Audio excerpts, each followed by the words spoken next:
SMK hebat, SMK luar biasa, jelas bebas jaya baik. Dan beliau khusus mengajarkan bidang produktif di jurusan tersebut. Oke, Assalamualaikum warahmatullahi wabarakatuh. Bagaimana kabar Bu Abimah pada hari ini? Alhamdulillah sehat Bu. Baik Bu, pada pagi hari ini kita akan melakukan percakapan pra-observasi. Ya, besok saya akan mengamati proses pengajaran Ibu lakukan di kelas nantinya. Ya, apakah Ibu bersedia? Insya Allah bersedia. Baik. Adapun tujuan melakukan observasi ini adalah untuk melakukan supervisi. Ya, supervisi ini adalah mengevaluasi dan mengamati proses pembelajaran yang Ibu lakukan nantinya. Ya, di hari Ibu mengajar. Ya. Jadi sebelumnya kita akan melakukan pra-observasi sebagai persiapan awal nantinya sebelum dilakukan observasi ataupun supervisi, ya, pembelajaran yang Ibu akan lakukan, sehingga ya Ibu memberikan pengajaran yang terbaik di kelas kepada siswa. Ada beberapa pertanyaan yang akan saya sampaikan kepada Ibu. Yang pertama berkaitan dengan tujuan pembelajaran. Kira-kira apakah tujuan pembelajaran yang akan Ibu lakukan nantinya di kelas LKSI? Baik, terima kasih Pak Irfan. Untuk tujuan pembelajaran pada materi saya esok hari tentang siswa mampu mengoperasikan alat tangkap gilnet atau jaring insang tanpa menggunakan kapal. Karena kebetulan di sekolah kita tidak ada kapal, jadi saya melakukan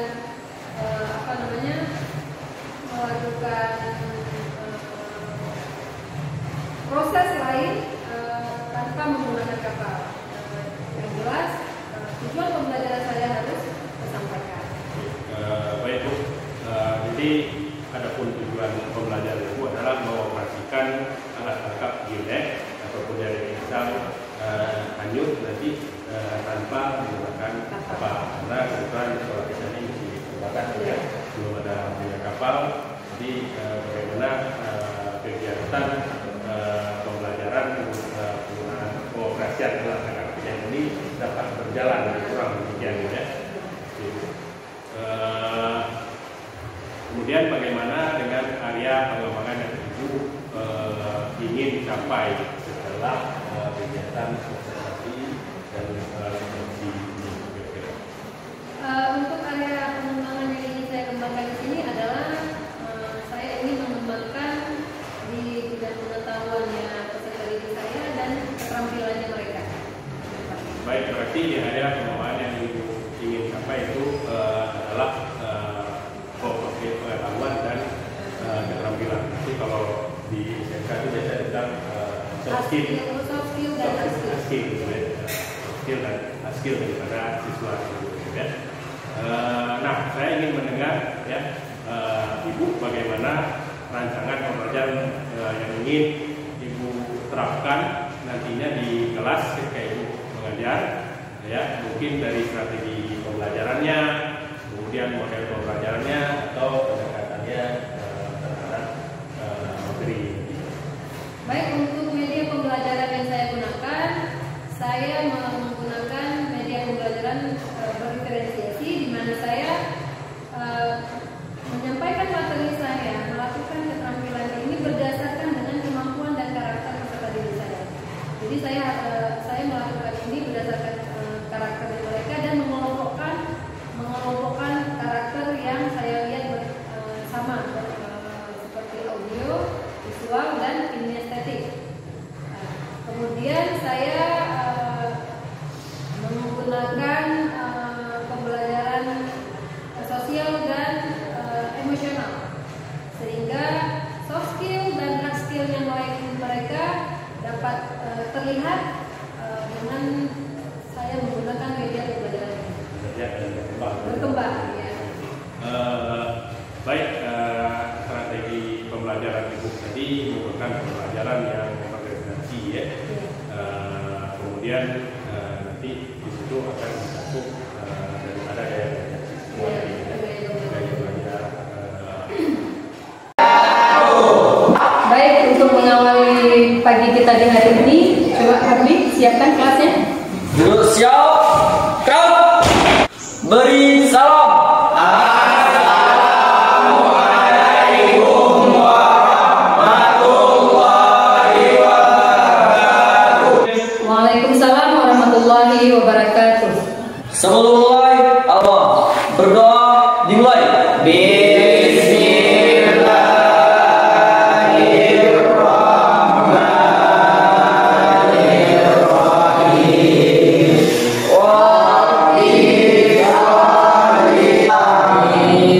Duduk, istirahat, gerak. Sebelum kita mengawali pembelajaran kita hari ini, kita literasi memimpin Al-Fatihah kepada teman-teman. Bismillahirrahmanirrahim. Terima kasih. Baik, saya lanjutkan dengan kita mengabsen dulu terlebih dahulu. Teguh Ardi Hanafi. Syok, hadir. Baik, terima kasih. Tentang pengoperasian jaring angkat dan jaring lempar, jaring insang dan bubu alat tangkap berbahan utama tali. Jadi, jaring insang ini atau yang disebut dengan gillnet adalah jenis alat tangkap pasif yang dia menunggu gerombolan. Nah, kesepakatan kelas kita masih seperti yang dulu, tidak ribut, tidak membawa HP apabila ketahuan dan sebagainya akan ditindaklanjuti. Tujuan pembelajaran kita hari ini adalah supaya kalian anak-anak ibu sekalian bisa mengetahui bagaimana cara kita mengoperasikan alat tangkap gillnet atau jaring insang. Ya, sebelum kita melihat pembelajaran kita, ada dari ibu ingin memberikan pertanyaan kepada anak-anak sekalian. Apa yang anak-anak ketahui tentang alat tangkap yang ramah lingkungan? Siap, izin dong. Yang pertama, gillnet. Yang kedua, persen. Yang ketiga, banglet. Ya, terima kasih. Ardi sangat benar sekali. Jadi jenis-jenis alat tangkap yang ramah lingkungan itu adalah salah satunya adalah gillnet yang kita pelajari hari ini. Ya, alat tangkap gillnet itu alat tangkap yang ramah lingkungan. Kenapa? Karena dia tidak mengambil ekosistem, tidak merusak ekosistem. Ini yang kita pelajari hari ini. Jaring insang 1 lembar. Jaring insang 1 lembar ini memiliki bentuk straight line. Ikan sasarannya apa aja? Ikan sasarannya adalah cakalang. Untuk alat bantu penangkapan alat tangkap gillnet menggunakan lampu. Kekuatan lampu di dalam air 500 watt, di atas air 1000 watt atau 6 buah lampu petromax. Setiap kapal itu dilengkapi dengan ekosonde. Untuk apa? Untuk mengetahui kedalaman laut dan gerombolan ikan. Nah, itu dia. Selanjutnya sonar, mendeteksi kehadiran gerombolan ikan secara horizontal. Dan net sonder adalah untuk memonitor ikan di sekitar alat tangkap. Karena inilah contoh miniatur alat tangkap gillnet, ya. Ini alat tangkap gillnet terdiri dari tali rilis. Ini yang kita sebut dengan tali rilis atas. Ya, ini tali rilis atas dan di atasnya ini ada pelampung. Kemudian ini badan jaring. Selanjutnya ini adalah tali rilis bawah dan di bawah dia dilengkapi dengan pemberat. Ya, pemberat. Ketika kita ingin mengoperasikan alat tangkap ini ke laut, kita di tali rilis ini harus diikat dulu pelampung tanda. Supaya apa? Supaya kapal yang akan mendekati kapal kita, mereka melihat adanya alat tangkap yang sedang kita tebang. Jadi kapal yang datang tidak boleh melewati alat tangkap. Sampai di sini sudah paham?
dan saya akan memberi penilaian. Nilai pada kelompok 1 yang saya nilai adalah siswa sekalian sudah memahami tentang pengoperasian alat tangkap geonet, setting, drafting, dan polling. Saya akan menyimpulkan materi kita hari ini adalah jaring insang atau geonet adalah jaring yang ramah lingkungan dan jaring alat tangkap geonet berbentuk segi empat, memiliki pelampung di atas serta tali ris dan pemberat di bawah dan menggunakan tali ris bawah. Minggu depan insya Allah kita akan praktik ke laut. Baik, anak-anak sudah mengerti semua. Sekian pembelajaran kita hari ini. Lebih dan kurang saya mohon maaf. Kita tutup dengan doa kafaratul majelis. Subhanakallahumma wa bihamdika. Assalamualaikum warahmatullahi